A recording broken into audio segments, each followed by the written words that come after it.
Hey everybody, it's Adam from the Army Painter back with another tutorial. Today we're going to be showing off our new metallic colors paint set, and we're going to be painting up some Loyalist armor. We're going to show you 3 different colors and how you can paint them very simply with just a few simple steps. We're going to start with this green power armored model, and you can see that I primed the model with color primer green skin. This is going to give us a nice even base tone to get started. Along with that color primer, the paints that you're going to need for this tutorial are going to be glitter green from the Metallics Colors paint set, as well as fairy dust, a new effects paint from that same box set, goblin green, and some quickshade green tone. So let's get started.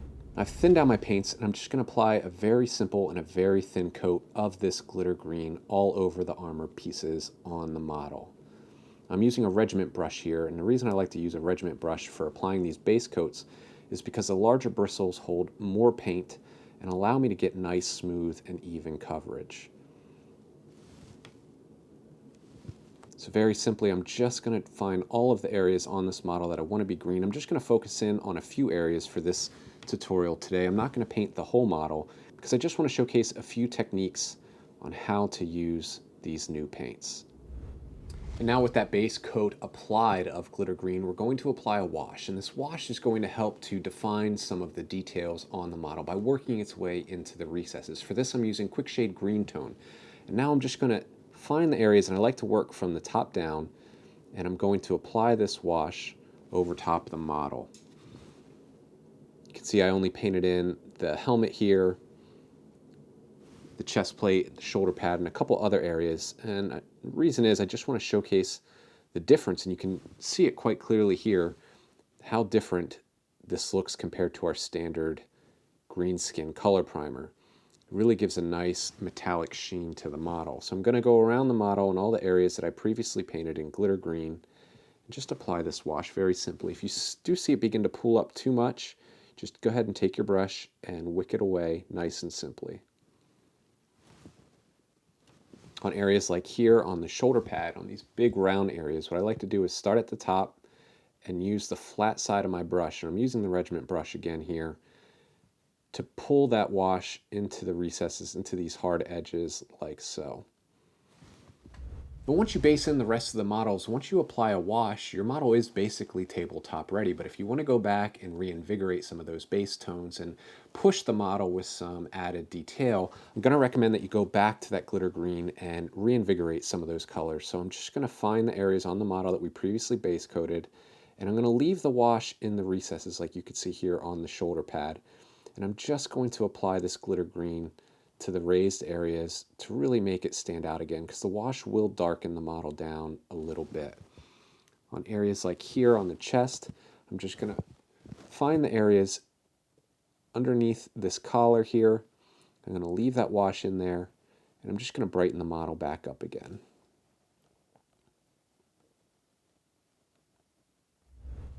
I've taken a little bit of our goblin green and some of our fairy dust, and I'm mixing them together, and this is going to be our highlight color. The wet palette's really useful for this. And that fairy dust is just going to add a nice little metallic sheen to that goblin green. So I have my character brush now, and I'm just going to find the raised areas on the model. And with that mixture of the goblin green and fairy dust, I'm just going to apply a very simple highlight. Just like so. Along these hard edges, I can just turn the edge of my brush like so and just trace it along those edges. Up here around the collar, I just want to add a slight highlight underneath that collar to really add some definition there. And this is going to give the illusion that the light is reflecting quite a bit. And you can go ahead and just blend this back into the other green that we have. If you're using your wet palette, you've got the glitter green right there. So you can blend those two colors in very simply. So that's a very simple recipe for painting up metallic green armor. Now we're going to move on to painting the next color. For this model, I've primed the model in ultramarine blue from our color primer range, and I'm going to go right to my palette and I'm going to grab some of this new metallic colors paint. This is called Elven Armour. And very simply, in the same fashion, I'm just going to apply this in a nice thin coat. I've thinned this down with a bit of clean water. And I'm going to apply this all over the areas on the model that I want to have this glittery, glimmering blue metallic paint. It's very simple here. Apply this in nice smooth brush strokes. You don't want to have any brush lines on the paint. That's why you want to thin it down with a bit of water. I am using my regiment brush here again, and I'm just applying this very smoothly to all of the areas on the model that I want to have in this Elven Armour colors. Be perfect for painting up elves, high elves, fantasy elves, or even any of the space elf variants. So much in the same fashion of the last model, I'm just going to pick out a few key areas on this model to paint and show off this new color and this recipe. Now that we've applied that Elven Armour all over the areas that we want to be this glimmering blue metallic, I'm going to apply a wash. And again, I'm going to apply this because I want to really darken down the recesses and add some depth and shading to the model.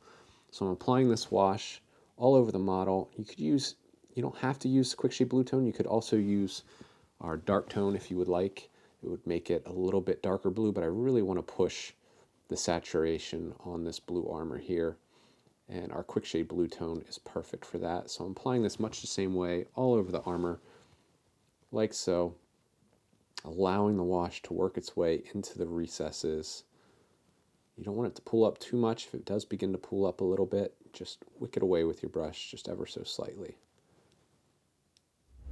And once that wash has had time to dry, we're going to go back and reinvigorate those metallic blues on the armor. So I've gone back to my regiment brush and that Elven Armour, and I'm just going to apply this. I'm going to leave that wash in the recesses just to brighten this metallic armor back up again.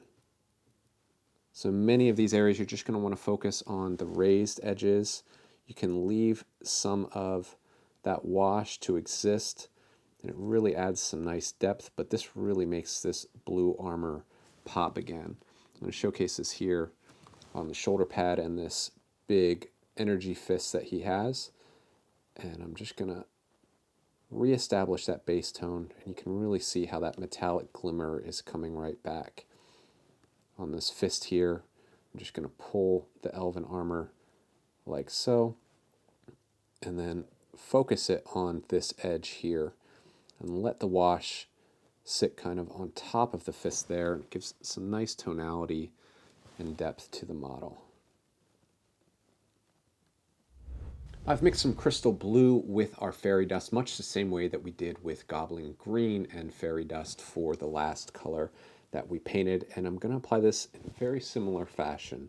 I'm just going to apply it to the uppermost areas and just apply it very smoothly like so, and I'm going to blend it back in, and I'll come back with the Elven Armour like so.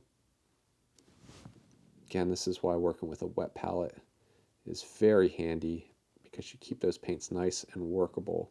And this is just going to really push the vibrance of this blue armor when you blend the colors like so. So I'm going to go ahead over to the chest here, and much the same as we did with the green armor, I'm going to focus this underneath the collar and in the center of the chest like so. Just nice smooth brush strokes. I'm using my character brush. You could probably pull this off with your regiment brush too. And then I'm going back to that Elven blue. We're going to blend the two in together very simply for a nice transition. You can see how just at the top it's quite subtle, but when you really look at it and when you move the model in the light, you can see how that lighter shade that we mixed up with the crystal blue and the fairy dust makes the model pop. Now I just want to show off how vibrant these metallics are by blocking in some of the other areas on the model, specifically this shoulder pad here. So I've taken a little bit of greedy gold, and I'm just going to apply this to the trim of this shoulder pad. And you can see as I start to block this in, how much that blue armor really begins to pop. Just very simply like so. Now you can paint this trim in any color that you want. I'm going gold here because I think it's a nice complement to this Elven blue. And I'll probably just apply this in 2 thin coats, and I'd wash it much like I would the rest of the armor and just re-highlight it later, but just very carefully go around the model, and you can just see by that simple application of a next color how much that blue armor really stands out. And there you have it with that gold trim applied. The model really stands out. Just imagine how great it's going to look once you apply a wash to that model.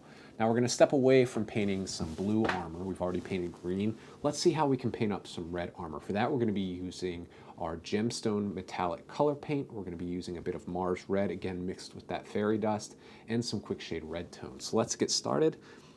I have my model here. I've thinned down a bit of that Gemstone, which is a nice vibrant red metallic.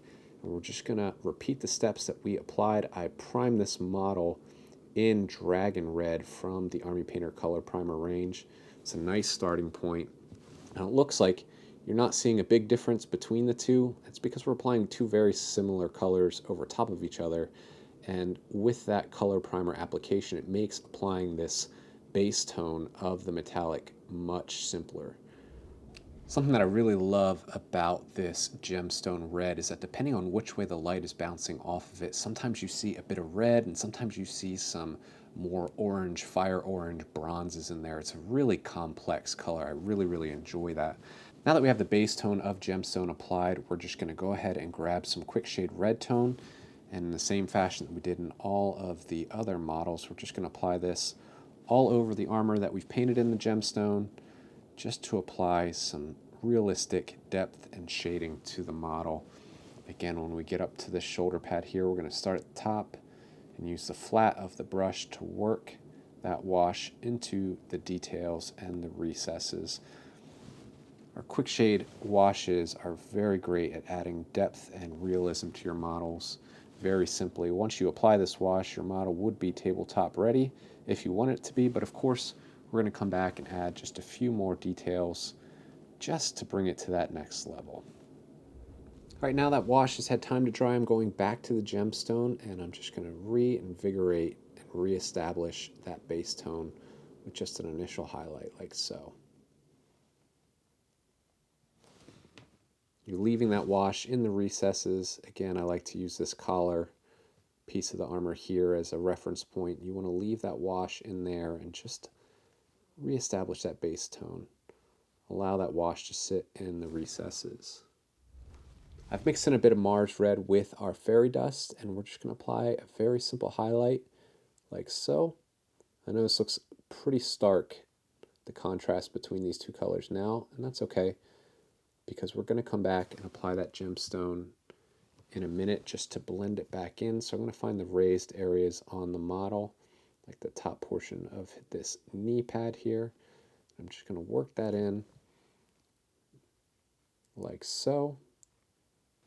Then you go back to your Gemstone and you can reestablish that red, blend it in to that 50-50 mixture like so. You've got a nice smooth transition. To show off how vibrant that red can be when you start applying some other colors to the model, I'm going to go ahead and take some of our gunmetal from our standard War Paints Metallics range and just base in and trim around this shoulder pad here. And you can already begin to see how sharp that looks. Well, that's about it for this Loyalist armor tutorial. You could find these paints and many more in the Metallic Colors paint set. This is up for pre-order now and it'll be available in stores real soon. Remember that the magic in miniature painting is that it can be as simple or as challenging as you'd like it to be, but with the right techniques, you're sure to achieve some great results. We'll see you next time.